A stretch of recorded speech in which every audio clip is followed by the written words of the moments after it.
Natatakot na nga ngayon si Senator Bato de la Rosa, ito nga ay matapos makarating dito na sunod na umano itong dadampuntin ng mga otoridad at isusunod kay Rodrigo Duterte sa Netherlands. At binulgar din ni Luistro ang relasyon ni Bato at Amy Marcos at ang video.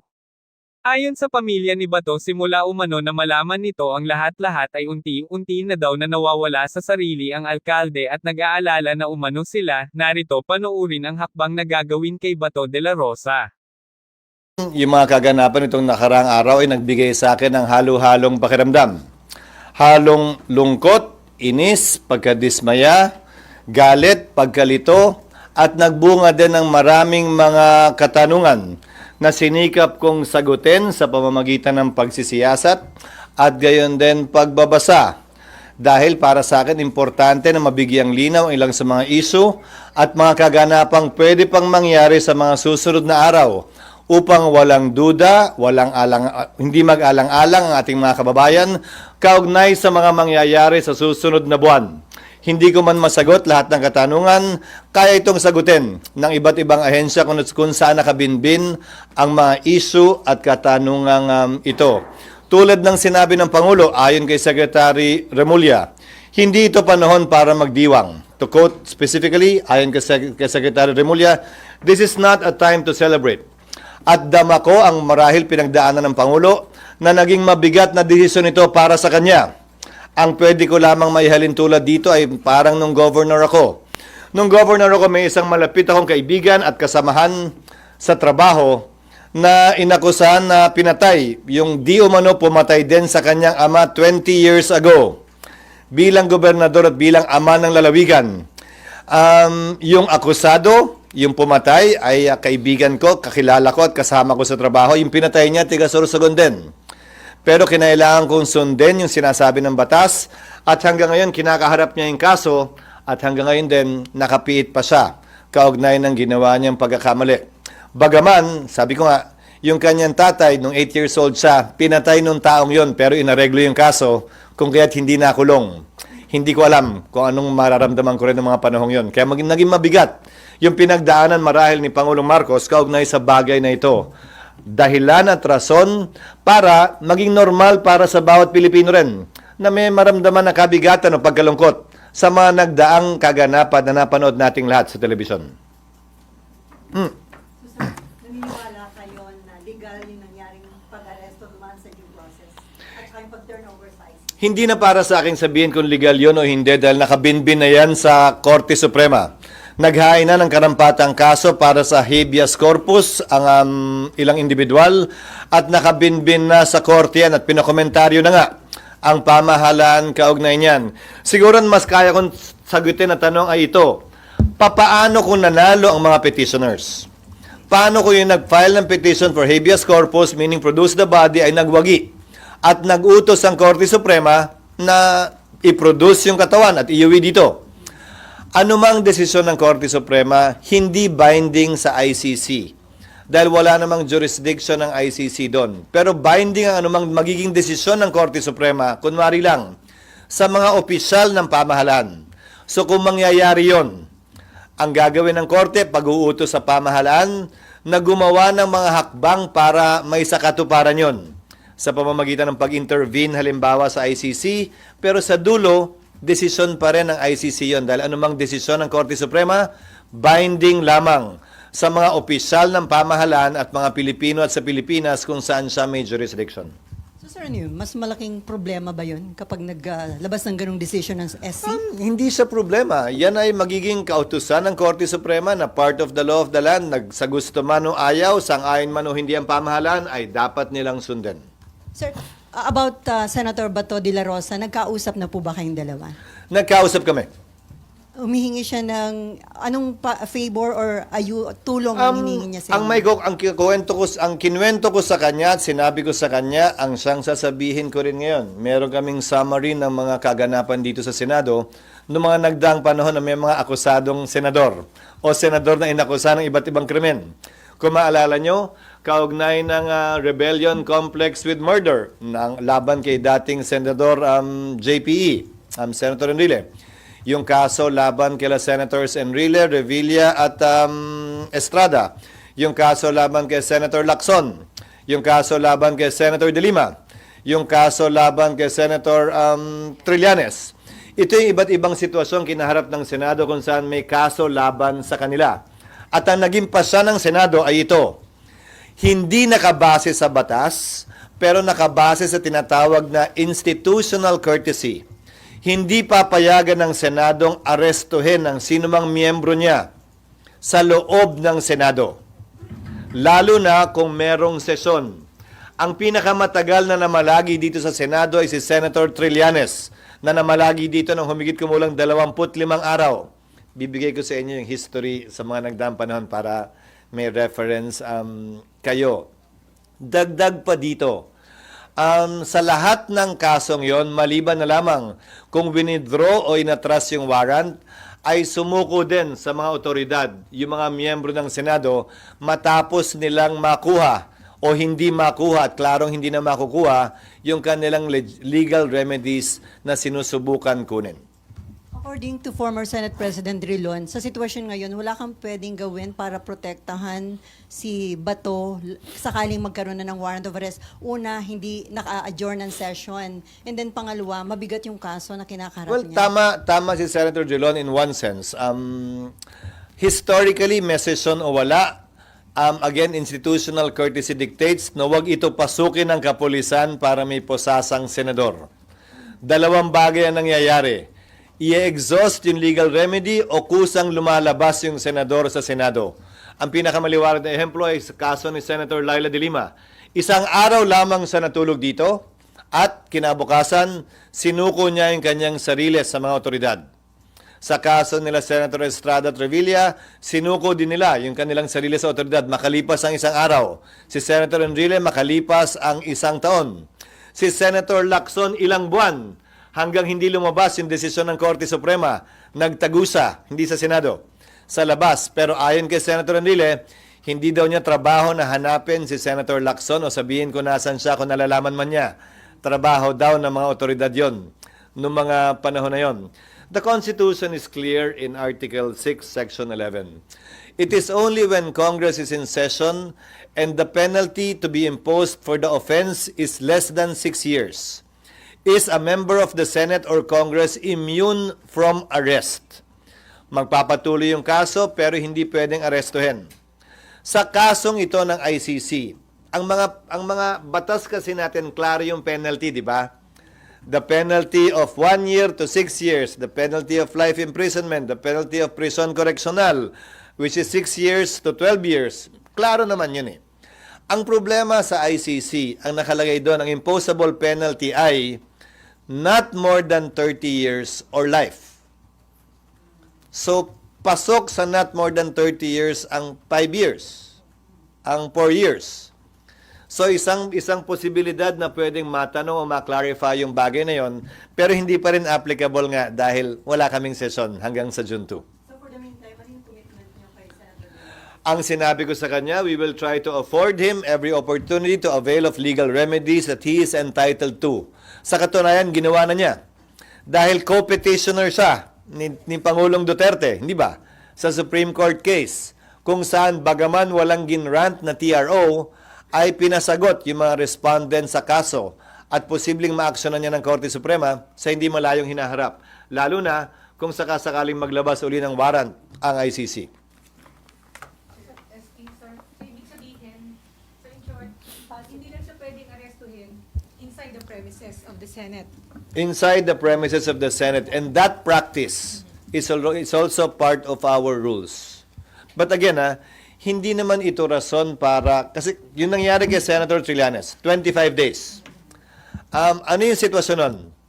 Ni-revoke, binawi yung amnesty. At pending sa korte, yung pagbawi ng amnesty kung legal nga ba yun o hindi. Wala pa. Nagde-decide yung korte kung mag-iiso o hindi, pero anytime pwedeng ilabas. So namalagi siya dito hanggang isinangtabi ng korte yung pag-iiso ng warrant of arrest dahil naglabas na ng desisyon ng Korte Suprema na hindi pwedeng i-revoke ang amnesty na ibigay na. So sir, ang Ang tanong, sir, is papayagan nyo ba siya na mag-sanctuary dito kung meron ng warrant of arrest? I mean, kung hindi pwedeng isilbi dito, pwedeng mag-stay. Hindi para sa akin na pigilan si Senator Bato na magtungo dito, desisyon niya yon. Pero ang hangganan siguro noon ay hanggang makakuha at klaro na kung anong magiging pasya ng korte kaugnay sa kanyang pag-avail ng kanyang judicial remedies na karapatan niya. Hindi lamang bilang senador, bilang isang ordinaryong mamamayan. Sir, so kung, in theory, kung ako arresting officer, abangan ko na lang siya sa gate ng Senado. Hindi para sa akin na idikta sa kanila kung anong dapat at hindi nila dapat gawin. But that is theoretically possible. Again, within the premises of the Senate. Outside the gate. Labas ang Senado ron. Sir, sorry. So, kahit po walang session, basta nasa loob siya ng premises. Kasama yan sa mga... Kahit wal- Kasama yan sa mga president na binanggit ko dun sa mga dating senador na binanggit ko. Kahit walang session, basta nasa loob siya ng Senado, hindi pwedeng arestuhin. Hindi pinayagan ng mga nauna ring Senate President. Bahagi na yan ng tradisyon at practice ng Senado na sang-ayon nga sa rules namin ay bahagi na rin ng rules namin. And you will also not allow it, sir? Kahit Yes. walang session? Yes. Paano kung Interpol na magsiserve ng warrant of arrest, hindi rin sila allowed pumasok? Lalong hindi. Kasi kung yung law enforcer nga na Pilipino, hindi. Lalo pa kung dayuhan siguro. Pero sa kasong nagdaan kay Pangulong Duterte, hindi naman dayuhang Interpol ang humuli sa kanya. Pero sir, clarification lang. Sinabi rin sa inyo ni Senator, sir, sinabi rin ba sa inyo ni Senator De La Rosa na that is his intention kung sakaling may warrant of arrest, mag-stay siya dito? Or? Wala siyang sinabing ganun. So, Nagtanong lamang siya ng iba't ibang options na pwede sa kanya. like, sir, Iba't ibang options na pwede sa kanya di kaugnay ng Senado. Hindi ako isa sa mga abogado niya para magbigay ng suggestion maliban sa pwedeng magawa o gawin ng Senado at hindi rin para sa akin na sabihin kung ano yung mga options na nabanggit niya. Nasa sa kanya yun. sir, parang parang theoretical pa rin naman. So, kung may warrant of arrest, pili niya magstay dito, papayagan niyo ba yun? Wouldn't it be bad for the Senate as in an institution na merong magtatagal magstay dito dahil ayaw masilbihan ng warrant of Again, arrest? tradisyon yan at rule yan na bahagi na ng Senado dahil naging practice ng Senado bilang pagtatanggol nga sa institusyon at institutional courtesy. Ulitin ko, wala sa batas yan pero nasa rules ng Senado at institutional courtesy lamang yan. Hindi naman sa habang panahon hanggat mabigyan siya ng sapat na panahon na magkaroon ng linaw o pagpapasya yung kanyang judicial remedies. Yung sinabi niyo po na bibigyan niyo siya ng tulong para sa legal remedies, what do you mean by that, sir? Tutulungan siya ng mga abogado ng Senate? Hindi. Hindi ko sinabing tutulungan siya hanggang maresolbahan yung kanyang judicial remedies na available sa kanya. Yun nga sir, nabanggit niya, hanggat may hinihintay siya sa SC. Gusto niya na dito siya sa Senate. Pwede naman yon, pero hindi na nag-issue ng TRO ang Korte Suprema eh. Yun sana yung pwedeng sandala nun. Pero baka premature din kasi wala naman siyang warrant of arrest. So pwede siyang mag-reconsider at humiling ng pag-iissue pa ng TRO kapag ka nag-apply na sa kanya. Meron na po nag-coordinate from ICC para humingi ng documents ng Senate Wala. for hearings. Wala sa aking tanggapan at wala pa rin sa Secretary General na sinasabi sa akin. Naaasahan ko namang sigurong sasabihin agad sa akin pag may ganun. Sir, dahil matindi na daw yung divisiveness na naidudulot nito sa bansa, sabi ni Senator Amy, mahalaga na ma-establish kung dumaan sa due process, kaya meron siyang hearing on Thursday. Sa tingin niyo, makatutulong yun yung, para ma-address yung concern ng marami at yung tanong ng marami na dumaan ba sa due process? Pero, Legal ba? kung ang concern ni Senator Amy ay grabe na yung divisiveness o pagkakawatak-watak natin, de sana ang maging dulo ng kanyang pagdinig ay maghilom tayo at magkaroon ng pagkakaisang muli at hindi lalo pang dagdagan yung divisiveness o pagkakaaway-away natin. Kung yun ang pakay niya, sang-ayon ako sa pakay na yon. Para mabigyang linaw, tulad ng mga binanggit ko ngayon, para mabigyang linaw ilang katanungan na meron ang ilan sa ating mga kababayan at mga alinlangan na meron sila marahil kaugnay nito, o mga pangamba na meron sila kaugnay nito. Sana hindi makadagdag yung pagdinig na niya kaugnay sa lalong paglalim pa ng sugat at hidwaan sa pagitan ng ating mga kababayan. Pero sir, do you It's not for me to support or not. I support every undertaking of every senator, and dependency of a case should not prevent that. Klaro sa mga naging desisyon ng Korte Suprema na ang pagkakaroon ng kaso sa Korte base sa Sabio at Chartered Bank case ng Korte Suprema ay hindi pwedeng maging hadlang para magsagawa ng hearing ang Kongreso dahil magkaiba ang pakay nun. At hindi naman pwede, porkit may mag-file lang ng kaso, hindi na pwedeng tingnan o imbestigahan ng Senado.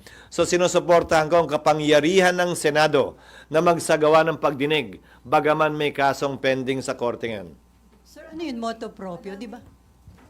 Moto proprio yun. Walang res pa regarding that, di ba? Wala pa, dahil hindi pa namin naamyendahan yung rule na nililiwanag or pinagbabawal yan. So sa ngayon, ang rules ng Senado, pwedeng mag-conduct motu proprio ng hearing ang kahit na anong komite. Noon, dun sa mga nauna rito, tulad ni Selly, Blue Ribbon Committee lang ang pwede. Inamyendahan yung rule para payagan lahat ng komite. Nagkaroon ng issue, kung maalala nyo, ilang buwan na nakalilipas at kinonsidera naming limitahan ulit, o isara yung gripo, ika nga. But we did not get to amending that rule. So the rule still stands up to today na lahat ng komite kapag ka-recess ay pwedeng mag-conduct ng hearing motu proprio. At hindi pwedeng pigilan, hindi ko pwedeng pigilan o mapigilan. Sir, so far madami na daw protest action in support of Duterte. Do you think it would affect yung economy, and ano yung your take on that? Palagi may epekto anumang ingay sa politika sa mga negosyante. Magpepreno ng konti, magpipigil-pigil ng konti, pero sana habang naiibsan ito, habang humuhupa ito, habang lumilinaw kung anong mangyayari sa mga susunod na araw, buwan at linggo, huhupa din yung pangamba ng mga negosyante at manunumbalik yung kanilang pamumuhunan sa ating ekonomiya na lubusan nating kailangan sa panahon ito. And on Senator Robin, nandun pa din siya sa dahig. Sabi, di ba, hindi niya kailangan kumuha ng travel authority since personal naman yon. Hanggang break, pwede siya doon? Karapatan niya yun.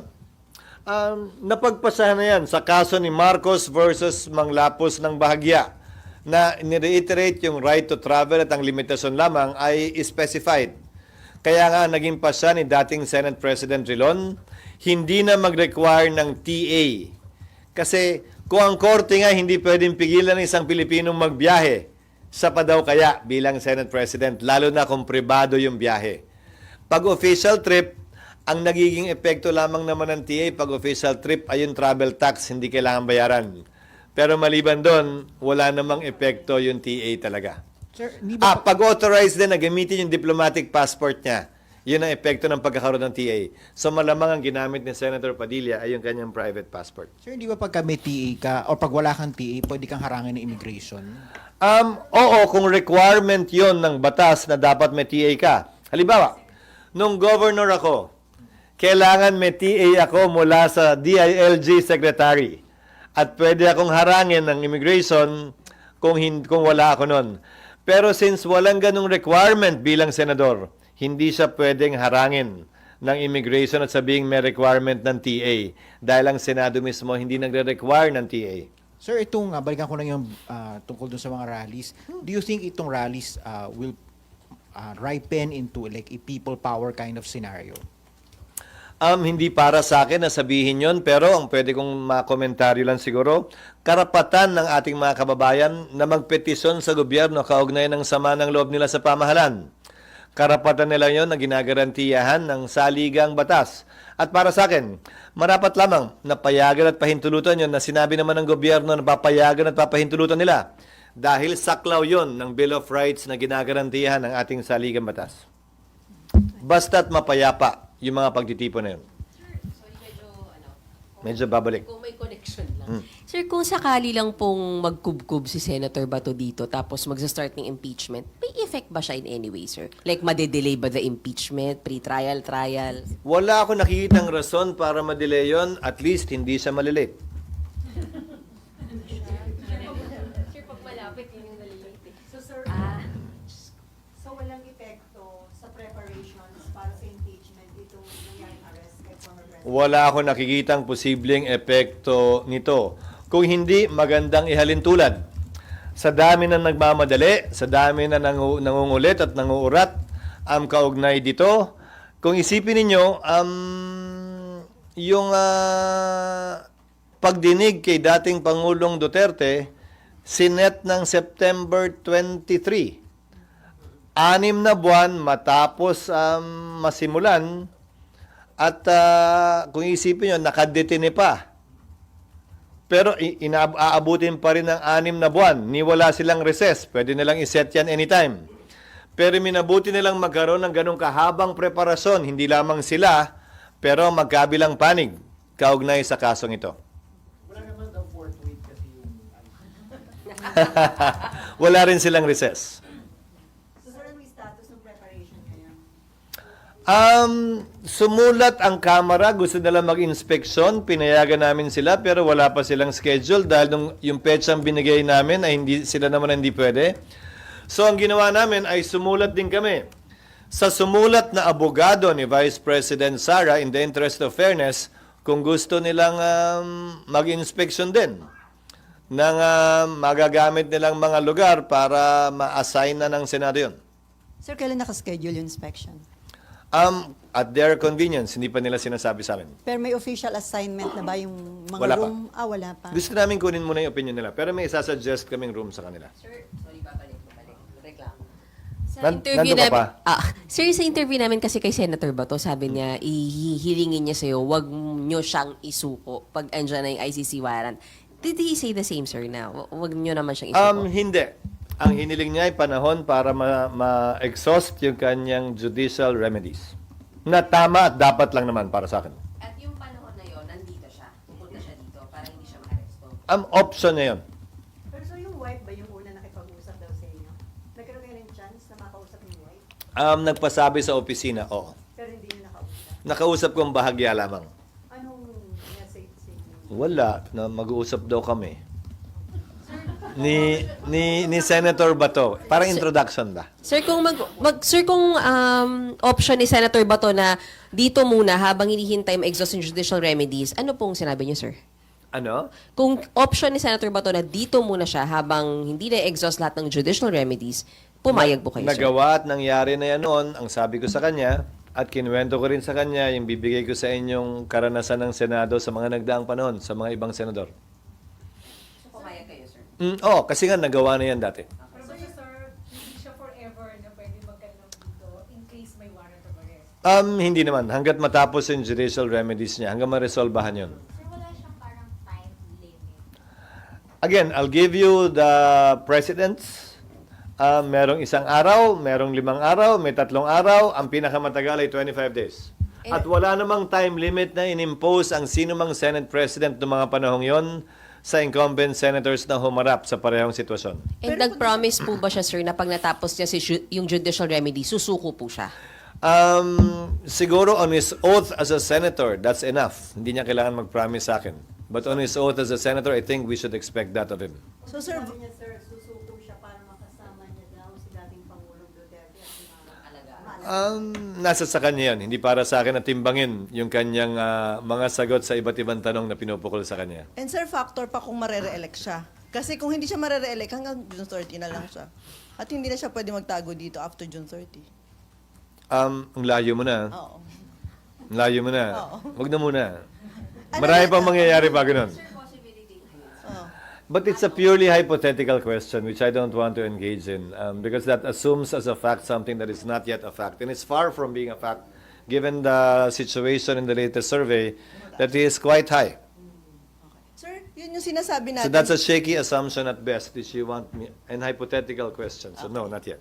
So sir, di ba si Bato sinasabi niya mag-e-exhaust siya ng ang judicial remedies? Yun po yung inireklamo ng mga supporter ni Duterte. He wasn't given the chance to exhaust yung legal remedy kasi nailipad na siya nung nagkaroon ng decision. Thank you. Yes, but a TRO was not issued. Siguro magkakaroon ng crisis in a way kapag ka na-issue yung TRO, nandito pa at hindi sinunod. Pero walang so na-file yung petition, di ba? Hindi nag-issue ng TRO. Pangalawa, ibang sitwasyon din. Again, ito ay diskusyon na lamang. Ibang sitwasyon din kung may nakabinbin na kaso dito. Yung may kaso siyang hinaharap dito sa parehong paksa, parehong krimen di umano, tapos binunot mo mula dito at tinapon mo sa ibang bansa para dayuhan ang duminig ng kaso. Ibang sitwasyon yon. Dahil ayon mismo kay Pangulong Duterte, wala ni isang kasong nakabinbin dito sa Pilipinas laban sa kanya. Iisang korte lamang ang kumuha ng jurisdiction sa kanya para dito sa mga di umanong krimen na ginawa niya nung Pangulo siya. ICC lamang. There is no Philippine court that is actually hearing the same case. Nung panahon niya bilang Pangulo, maunawaan ko yun. Dahil may immunity from suit siya. Si Senator Bato, wala. Pero wala ding nakabingbing kaso laban sa kanya. Hindi, ang sinasabi ko lang, yung sinasabing pinagkanlulo, wala naman kasing kaso dito eh. So, sino naman at ano naman ang tatakbuhan ng mga biktima dito? Nandun lang naman yung kaso, wala dito. Marahil ibang sitwasyon kapag may naghain ng kaso rito, dinidinig yung kaso dito, tapos ibabato mo doon para doon na lang magdinig. Kaya nga, di ba yung kwento ko sa inyo ng governor ako, mabigat man sa loob, kailangan niyang harapin yung kaso eh. Doon lang may kaso, wala dito eh. So, better pa pala kung nagkakaso na lang siya dito? Depende sa pananaw mo kasi mas malayo namang mas maganda ang piitan sa ibang bansa kaysa dito. Pero sir, anong indication nun? Bakit mas nagtitiwala yung mga victims na doon sa ICC Dudulog at hindi dito sa ating court? Hindi mo pwedeng sabihing may tiwala lamang sila doon at walang tiwala dito. Maraming factors yan. Mas maganda sila tanungin mo. Sila Senator Trillanes, sila Senator De Lima, yung pamilya ng biktima, kung bakit nga ba doon at hindi dito hanggang ngayon. Pero hindi mo rin masabi. Ngayong nandun si Pangulong Duterte, baka may mga maglakas loob na rin maghain ng kaso dito. Pero hindi para sa akin, nasabihin yan. Di ba may panawagan kayo na sana wag gamitin ng mga politiko, ng mga kandidato itong issue Na ito. ginagamit naman na. Kaya nga, Dahil parang ang paksa nila sa kanilang mga rally ay tila yun na. may iyak pa. Ulitin ko, alam ko na sa panahon ng politika nagkakahiwa-hiwalay tayo dahil 12 lamang naman ang pwedeng iboto na senador, isang mayor lamang, isang governor, isang congressman. Pero hindi rason yon para sa akin. Kaya ang panawagan ko, na huwag ito gamitin sa politika dahil malalim na sugat ang pwedeng ilikha nito sa pagitan ng ating mga kababayan, sa pagitan ng Mindanao, ng Luzon, ng Visayas, na hindi makakabuti sa ating bansa. At bakit? Para lamang sa personal na interes sa politika para manalo sa halalan? Sana wag naman. Sana hindi naman. Siguro habang mainit, sige, pero hindi naman hanggang sa dulo. At hindi naman din siguro dapat na hanggang sa pagkapanalo o pagkatalo, yan pa rin ang magdidikta ng gagawin mo, magiging pananaw mo at magiging boto mo sa lahat ng bagay. Sana hindi ganun. So, kung i-take advantage ito ng ilang candidates, ano yung implication nun, sir? Nasa dulo, mga botante pa rin na magpapasya at magdedesisyon kung ano ang gagamitin nilang basehan sa pagpili sa ating mga susunod na magiging senador, mayor at iba pang halal na opisyal. Hindi para sa akin na diktahan yon. May maiinis, may maaasar na sobrang ingay na, may matutuwa, may magugustuhan sa dulo. Hayaan natin maging barometro ang susunod na halalan. Kaugnay sa kung sang-ayon ba sila o hindi sa ginawa o hindi ginawa ng mga kandidatong tumatakbo ngayon. Sir, yung timing, kasi may incoming nga election nga, tapos na-aresto si Duterte, ano yung worst scenario na pwedeng mangyari? Hindi ko alam kung anong pinapatukuyan mo. Nasa demokrasya tayo, okay lang na magkaroon tayo ng magkakaibang pananaw, okay lamang na magsagawa ng kilos protesta, laban sa ginawa ng pamahalaan kung hindi ka sang-ayon, okay din gumawa ng kilos protesta, sang-ayon sa ginawa ng administrasyon o ng gobyerno, basta't ito'y mapayapa at saklaw ng pinoprotektahang karapatan ng ating Bill of Rights. Para sa akin, bahagi lahat yan ng pagkakaroon ng isang malusog na demokrasya sa ating bansa. Bagaman, may konting ingay nga sa politika. Pero tama yung pag-handle ng administration sa mga nangyayari ngayon, sir. Ang unang statement ko ay klaro naman. Binati ko ang magkabilang panig. Kapulisan man o mga opisyal ng administrasyon, Pangulong Duterte, kanyang abogado at supporters, dahil naging mapayapa yung mga kaganapan noong araw na yon. Sang-ayon man kayo o hindi, sa tingin man nyo tama o mali, naging mapayapa yung mga insidente noong araw na yon. At yun para sa akin ang pinakamahalaga. Sir, balikan ko lang po yung kay Senator Bato. Tama po Nandun ka ba pa din. Sorry sir, may naiwang tanong sa akin. Sir, tama po ba na since institutional courtesy siya, depende pa rin sa Philippine National Police, although historically ay ginagalang po nila yung kapag ka pinoprotect ng Senate yung kanyang senator sa loob Hindi ng manggagaling premises? sa akin yung salitang depende sa Philippine National Police dahil isusulong palagi ng Senado yan dahil yan na ang naging kinagawian ng Senado sa kanyang mga miyembro. At hindi naman siya unreasonable. Ulitin ko may mga sitwasyon na yung senador mismo isinuko yung kanyang sarili makalipas ang 1 araw, 3 araw, 5 araw, 1 linggo, 25 araw. Again, I'm holding them on their oath as senators to do what is best not only for themselves but for the country and the institution as well. At hindi para sa akin idikta yung bilang ng araw kaugnay niyan. Sir, para maiwasan na daw yung issue kung may jurisdiction ng ICC, mag-rejoin na lang daw ang Pilipinas sa ICC. Desisyon ng executive yan. Ang papel lamang ng Senado ay mag-ratify ng treaty. Walang papel sa ating system of foreign policy at system ng saligang batas ang Senado kaugnay sa pagsali o hindi pagsali, pagpirma o hindi pagpirma sa anumang mga treaty o tratado. Pero kung nabagit mo rin lang, suriin natin. Pansamantala. Sabi ng isang panig, hindi na tayo miyembro ng ICC at sa katunayan, ngayong araw na to, March 17, kung gusto niyong pagdiwang o gunitain, ngayong araw ang pang-6 na taon na ang effectivity ng withdrawal natin sa ICC.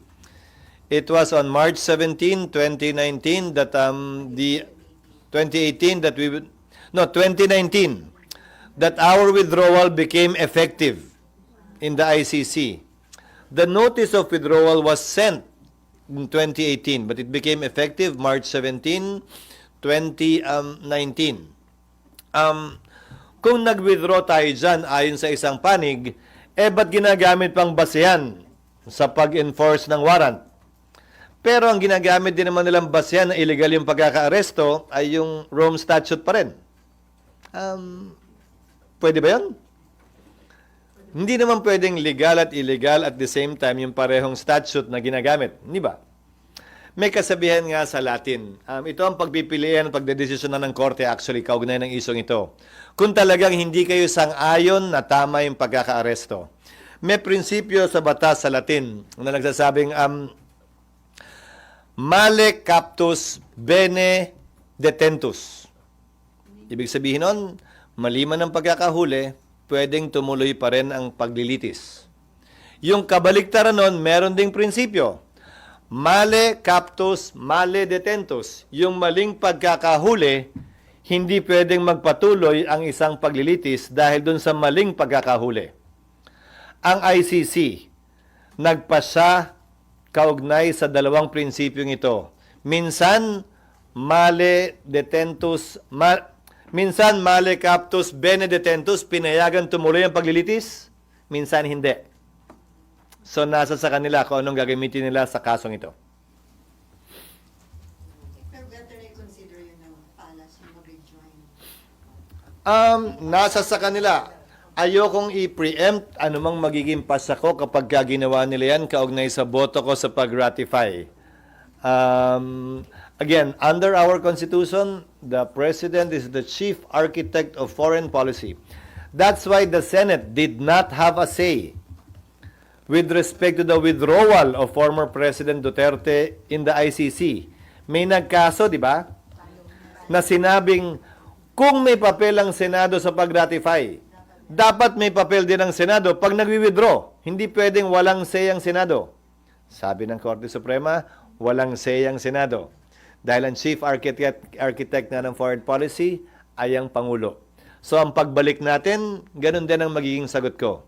Ayon sa desisyon ng Korte, kaugnay ng pag-withdraw natin desisyon din ng Pangulo ang pagbalik natin. Kapag nag-decide to rejoin the ICC, same process, i-ratify din ulit ng Kailangan ganun. pardon. Oo.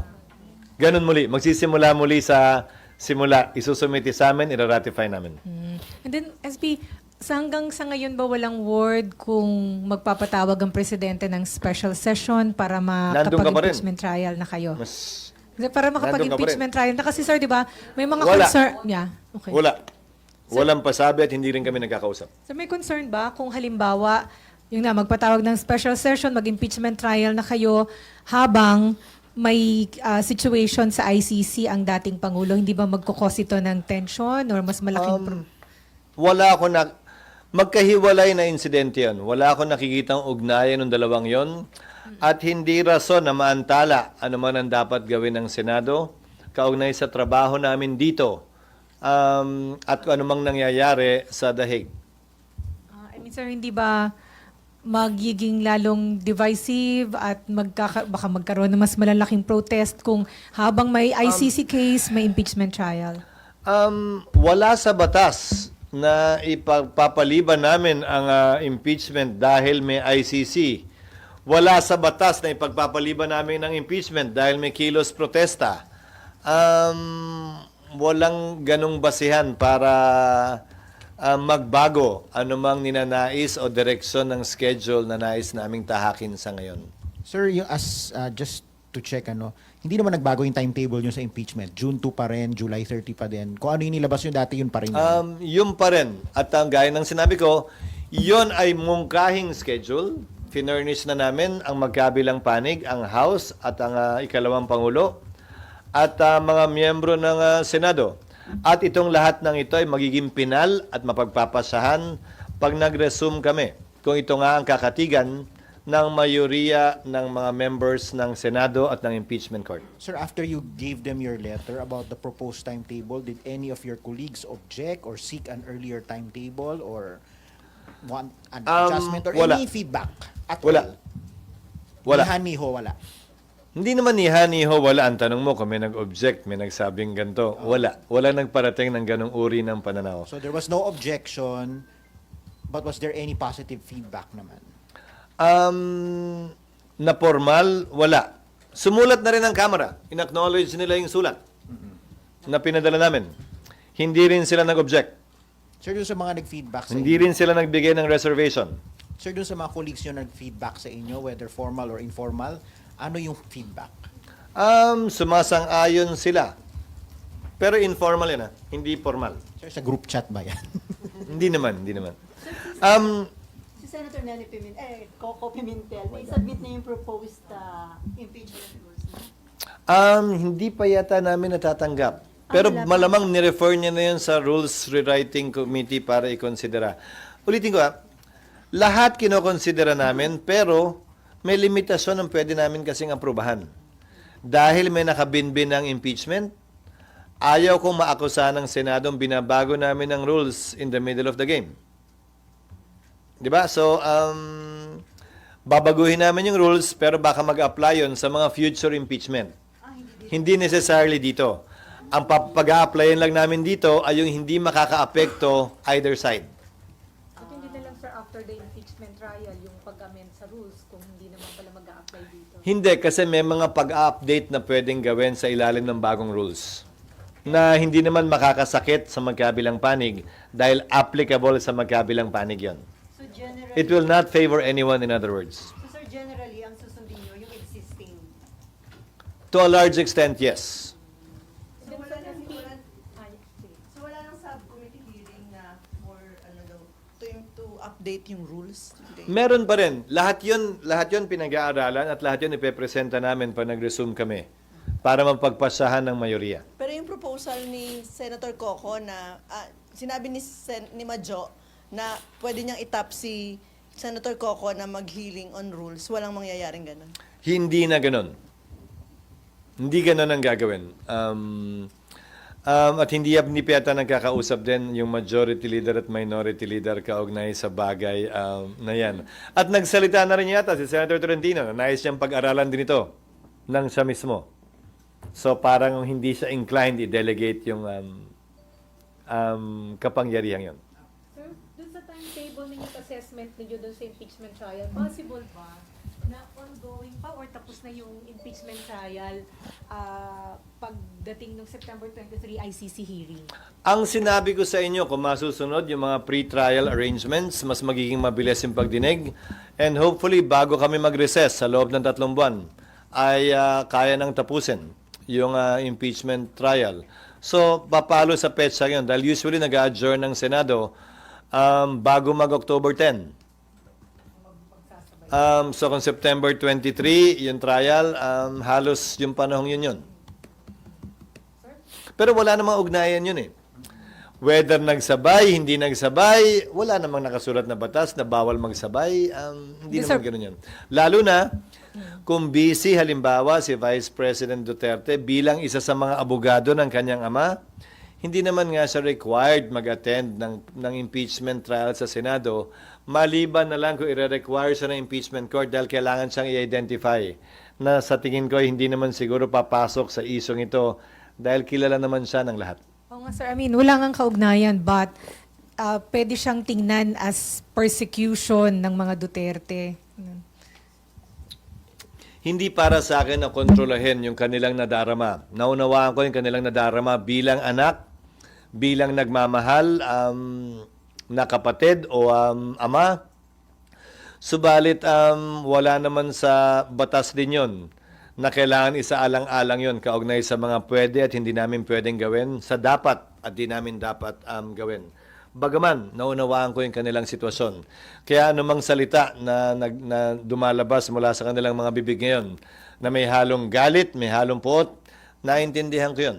Dahil bahagi yun, marahil ng pagmamahal ng isang anak sa kanilang ama at pagmamahal din ng isang ama sa kanilang anak. Senator? Yes, ma'am. I'll be asking po sana kasi parte ng executive po lumalabas si Vice President. Ibig sabihin po, sumisweldo siya, as far as we know, bilang Vice Presidente natin. Is there any legal restriction on a sitting president participating in the legal defense of a private citizen? And could opponent file a legal challenge questioning her role in the defense team? Kasi po sumisweldo siya bilang public servant. Elected po siya as Vice President. How will this affect everything? Sa pagkakaalam ko po, ang pinagbabawal na mag-appear in any court or tribunal in the Philippines is a member of Congress.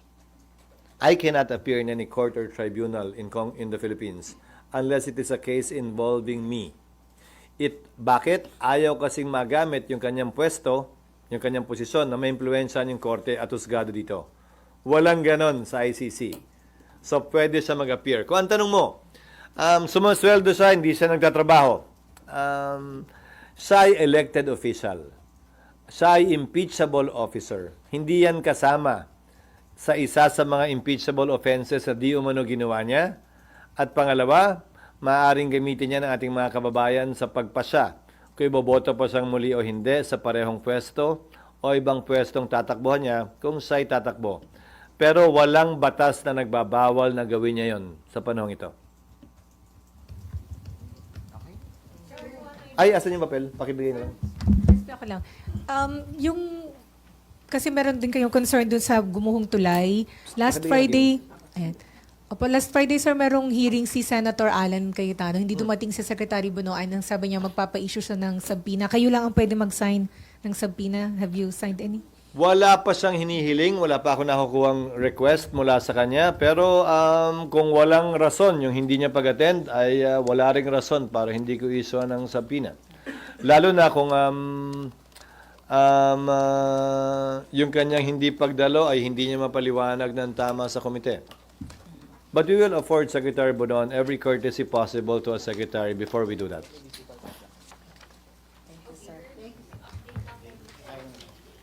Alam na rin? Wala pa eh. Wala. Nandun ka pa rin?